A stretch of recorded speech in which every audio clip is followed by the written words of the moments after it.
Hello, everyone, and welcome back to another episode of Hawks Latest, your number one source for news, updates, rumors, opinions, and you guessed it, the latest and the greatest regarding the Atlanta Hawks. I'm your host, Zach Langley, aka Langley ATL, and today we've got a full slate of updates to cover. This is the 104th episode of Hawks Latest presented by FanArch. Hopefully, you guys have been enjoying the ride. It's been super fun covering this team, really all of the offseason, and I can't wait to progress into the season with y'all because it is seriously right around the corner. That being said, the Atlanta Hawks are officially 3 days into training camp, and the excitement continues to build around this new look roster. All these new additions. The Hawks are certainly one of the most exciting teams, especially in the Eastern Conference, which with the major additions this offseason, rising young stars, and one of the best coaches really in the league at the helm. Definitely one of the more experienced, one of the more tenured, well respected for his offensive schemes and how he's able to manage his players. Just a great coach. But the Atlanta Hawks are going to enter the year as one of the most intriguing teams in the NBA, without a doubt. In today's episode, we're going to take a closer look at what we learned from day 3 of training camp, including the words of head coach Quinn Snyder, Jalen Johnson, Atlanta's young breakout forward who's poised for his best NBA season yet, and Onyeka Okongwu, who's in an interesting situation right now, especially going into next season after the Hawks unexpectedly traded for Kristaps Porzingis. So he's got an interesting role, so we got to hear from him. We're also going to break down Atlanta's place in the latest power rankings. A specific power ranking was put out, and it was very interesting to see where the Hawks were placed. We're going to break down why exactly they think Atlanta should be placed there, as well as we're going to debate the ongoing conversation about Trae Young's ability to lead a championship contender, which is a valid question, but we're going to break it down. We're also going to finish with, evaluating the importance of Dyson Daniels and Zachary Rizashay and do a deep dive into Daniels' projected extension. That's been a major topic this offseason, just considering, what's at stake, and Dyson's a huge part of the future, but, his extension has definitely caused some conversation. So without further ado, let's waste no more time and go ahead and jump right into it and talk about how yesterday the Atlanta Hawks wrapped up their 3rd day of training camp. It's been 3 very hard-fought days. These guys are really starting to gel together. We haven't seen too many clips, but we did get a few, and from what we saw, they looked awesome. While preseason is, still not quite here. Well, it actually, for the NBA in general, tipped off yesterday with the Knicks and Sixers game in Abu Dhabi. We've actually got a Lakers game tonight. I forgot who they're playing, but that's going to be later at 10 p.m. So the Hawks still have a few more days left until the preseason, but the team is clearly beginning to gel just based off of the clips we've seen. After practice, Quinn Snyder, Jalen Johnson, and Onyeka Okongwu all addressed the media and provided insight into how the squad is developing and how they're kind of meshing on the court together, because this is a new look team. There's certainly a lot to break down. We're going to start with Quinn Snyder. Widely regarded as one of the sharpest minds in basketball, not just from a pure basketball standpoint, but from the relationships that he's been able to build with his players. Snyder has perhaps the most versatile and probably the most talented roster maybe he's ever had, especially since arriving in Atlanta. I mean, there's no doubt about that. It's certainly the best roster he's had in his Hawks tenure. That hasn't been very long, just a few years. His remarks on Jalen Johnson highlighted both the growth of the young forward and the importance of his skill set, the versatile skill set that is going to open up a whole lot of things for Atlanta this upcoming season. Snyder praised Johnson's playmaking, his ability to get others involved in transition, and his growing willingness to shoot the ball. That's a huge part of what's going to make Atlanta successful this season. Just Jalen's growing willingness to shoot the ball with confidence. Hasn't always been the most efficient outside shooter, but that has just developed year by year, and going into this season, that should be a bigger component of his game. He also pointed out that Johnson's defensive focus is there, noting that his commitment to the smaller details at the other end of the floor, it shows real maturity, especially for a young player. One of the things that Quinn Snyder was really pushing at Media Day was that Johnson is still young, and this is a guy that Hawks fans need to be patient with, and not just talking about his injuries, but just his game in general. But he's showing real maturity in his game as a young forward. Snyder summed it up best when he said, quote, "Jalen is such a good passer, and he's been focused just defensively too. That shows his maturation as a player.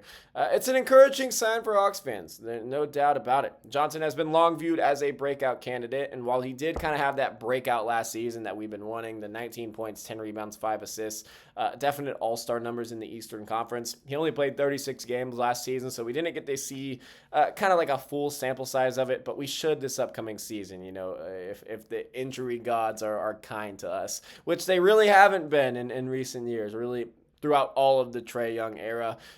Snyder clearly envisions Johnson as a key piece moving forward. And, I mean, why wouldn't you? Look at his skill set. Look at the way he plays on the court.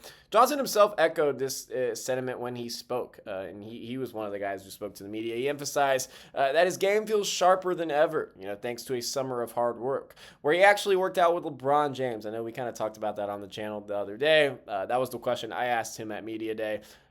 Just how that experience was working out with LeBron James. And he went in detail. He talked all about it, and that was awesome.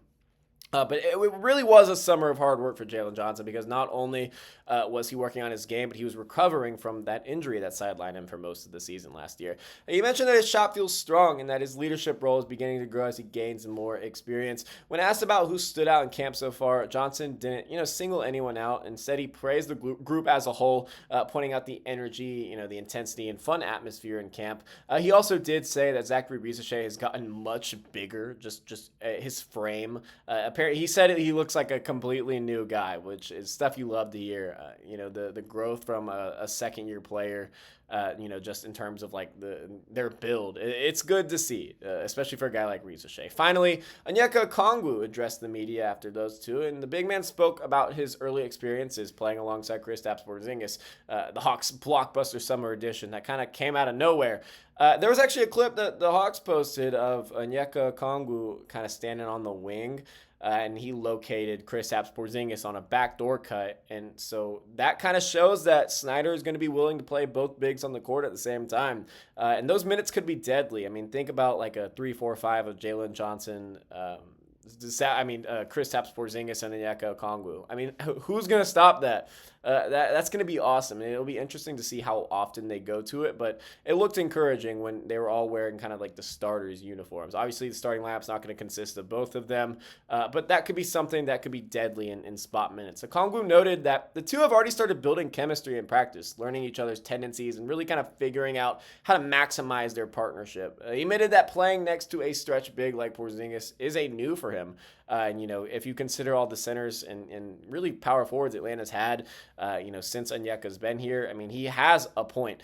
He's embracing the challenge, though, and he's really adjusting to spending more time at the power forward position because I don't know who would play really the four more if him and Porzingis were out there. My gut would say Porzingis, just considering that Porzingis has been a power forward in his NBA career, and Onyeka has really spent almost all of his time as a center despite, his lack of size there. It's all interesting. Hearing directly from these three, Snyder, Johnson, and Okongwu, it paints a picture that the team is motivated, versatile, and fully engaged in the process of building chemistry ahead of the season, ahead of the preseason actually, which starts in just a couple days. We are like literally right there.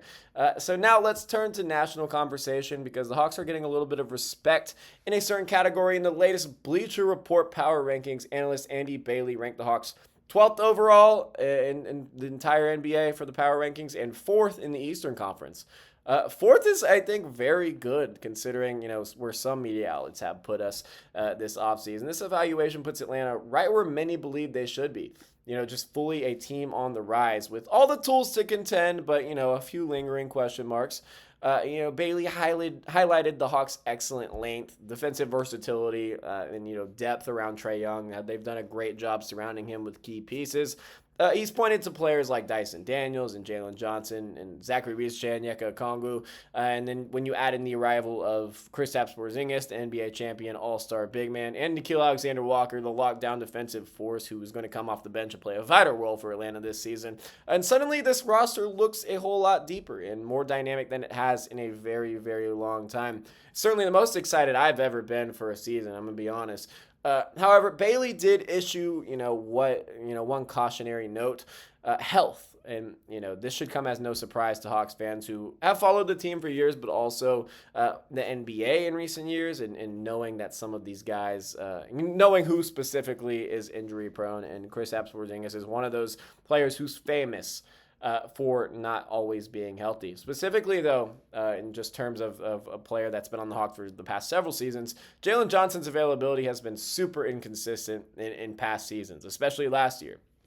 Johnson has averaged fewer than 50 appearances per year so far in his career, which is not good. He's entering year 5. That's not ideal. With his importance to the team's success, growing rapidly, he's really the number 2 option.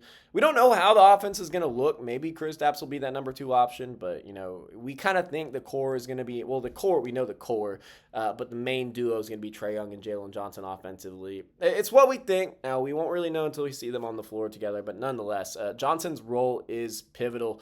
His importance to the team's success growing rapidly, like I said, and his health may be one of the biggest swing factors in determining how high the Hawks can climb. We saw how different of a team they were when Jalen Johnson wasn't in the lineup last year.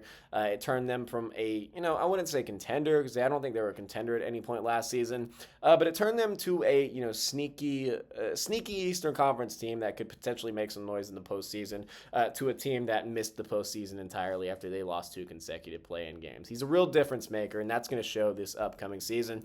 At 12th overall and 4th in the East, the Hawks are viewed as legitimate contenders, but not yet in that top tier of teams like in the East, just kind of the teams like Cleveland or New York, which I don't think any team in the East is separated by a wide margin. So it's gonna be interesting to watch it play out. The ranking feels fair, but also leaves room for Atlanta to exceed expectations. You don't want to be ranked too high, and so I kind of like the placing. If everything clicks, I think this should work out and be exactly what we want it to be. So this leads us to a topic that seems to follow the Hawks everywhere, and Hawks fans, Hawks media, everyone, everywhere. Trae Young in his role as a franchise cornerstone. It's always been questioned. It's always going to be questions, really, until he wins a ring. Throughout his career, Young has oftentimes been criticized as, not a winning player. People tend to ignore all context when it comes to Trae Young, and they point out the fact that, he's only had one winning season, technically, with the Hawks. It's true, but they don't listen to what Young has had to go through in his years in Atlanta, the rosters that's been put around him. Nonetheless, that label's unfair, especially given that Young has already led Atlanta to the conference finals when his second option was John Collins. I mean, that starting lineup was Trae Young, Kevin Huerter, DeAndre Hunter for a little bit because he was hurt for a lot of that postseason.